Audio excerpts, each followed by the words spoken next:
Motivation is a feeling that comes and goes, and it doesn't matter whether it's there or not.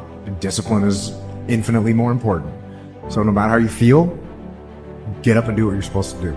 That's it. And that's discipline. It's not motivation. If you only did what you were supposed to do when you were motivated to do it, that's leaving it to chance. But if you're disciplined, you go do what you're supposed to do. That's the way it works. If you want to be the best, you watch the best. You look at the best. You watch them and you have their lifestyle. Don't be like this, have their lifestyle. And it'll take you anywhere you want to go. That's the only way you ever get where you want to go. You have to take a path that's dangerous. And most people want to take the safe path. The safe path leaves you stuck in quiet desperation. Almost every time, it's hell. It's more important to own your weaknesses. You got to really triple down on those, man. Because why? You want to become a full human being. We like to run away from weaknesses. Like for instance, if you're good at running, all you want to do is run. If you're great at reading, you have several books.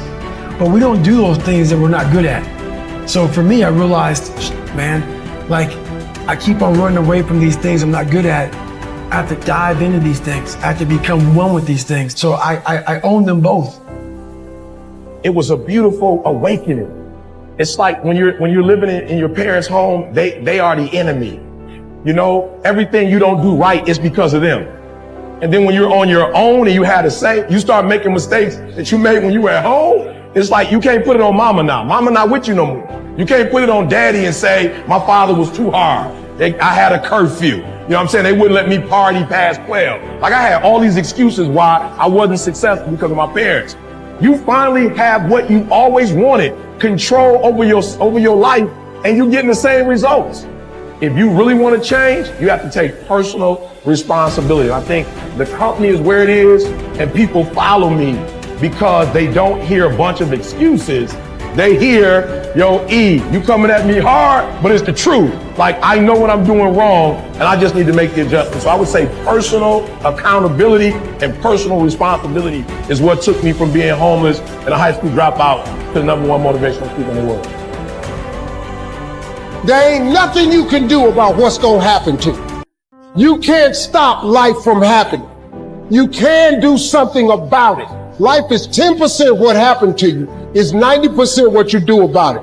You got to stop tripping every time something happened to you like it's the end of the world. It ain't. Just change your mindset. If you change your attitude, you change your altitude. I saw working out as a way for me to build calluses on my mind. I had to callous over the victim's mentality. I always equated training to mental toughening. Like, it always looked brutal. People waking up early and doing all these things, and it looked horrible. I was like, wow, man, I gotta start doing that. Not to get better, bigger, and stronger, but that is what's gonna build me. That looks uncomfortable. That looks brutal. And getting up early, I don't wanna do that. So I made this long list of things I don't wanna do. And through that, I found myself. So I started seeing myself very differently than the average human being. I was like, hold on a second. I have something they don't have. And that's when I started to develop these things through working out. It was this great, never-ending work ethic. And through work ethic, I developed self-esteem. I believe that everybody has a gift. Every single human out there listening right now, you have a gift. You cannot be great being a lesser version of what already exists. You can only be great when you execute against your own potential and do your own development. And that means getting up there and looking like a clown. And it means taking little bitty steps forward every single opportunity you get. Make it your luck. You gotta make your luck. And if you make it, if you keep putting forth the maximal effort, that luck's gonna come. You're gonna make your luck happen. We lie to ourselves. We don't tell ourselves the way things really are. And when we do that, then we can't fix our problems. We have to be truthful to ourselves.